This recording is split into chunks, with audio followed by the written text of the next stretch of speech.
Terve, mä olen Kesälahden Tomi ja tää on mun videoblogi. Tulevissa videoissa mä tulen keskittymään erilaisiin enemmän tai vähemmän politiikkaa sivuaviin aiheisiin, mutta koska tää on mun ensimmäinen video, niin mä ajattelin hieman kertoa, että minkä takia mä ryhdyin tähän.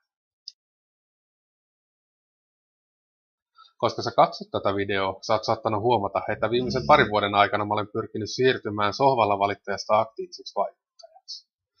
Mä pyrin luottamustoimien kautta vaikuttamaan kunnan päätöksentekoon. Mä kirjoitan paria blogia, silloin täällä yleisökirjoituksia.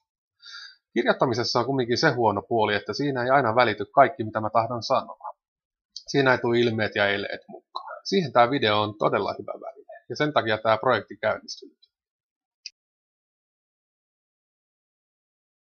Toinen syy, minkä takia mä ryhdyn tähän juuri nyt, on, että mä oon miettinyt tätä kyllä jo pitkään, mutta jotenkin tämän aloittaminen on ollut hirveän vaikeaa. Ja nyt mä osallistun semmoiseen keskustan vaikuttaja 2020 koulutukseen, ja siinä yhtenä tehtävänä on joko yleisön osastokirjoitus, blogimerkintä tai joku vastaava. No yleisön osastoon mä oon kirjoittanut, blogimerkintöjä mulla on useita. Mutta videoblogia mä en ole vielä tehnyt, niinpä se alkaa nyt. Sitä kuinka usein mä näitä videoita julkaisen mä en pysty näin suoraan lupaamaan, koska mä oon huomannut tätä ensimmäistä videoa tehdessäni, että tämän yhden pienen pätkänkin tekeminen kestää yllättävän kauan.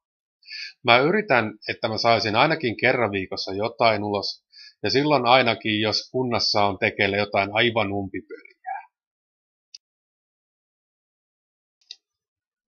Nyt kun mä oon saanut tämän projektin käyntiin, niin mä toivon, että myös sä osallistut tähän. Eli tulevaisuudessa, kun tulee videoita, jotka koskee paikallista politiikkaa, valtion politiikkaa, mitä tahansa, niin osallistu, kommentoi, lähetä postia. Mä laitan alas linkit, jossa on mun blogiosoite, sähköposti, muuta tärkeää tietoa. Niin kuin mä sanoin, mä olen Tomi Kesälahti ja tervetuloa mun videoblogiin.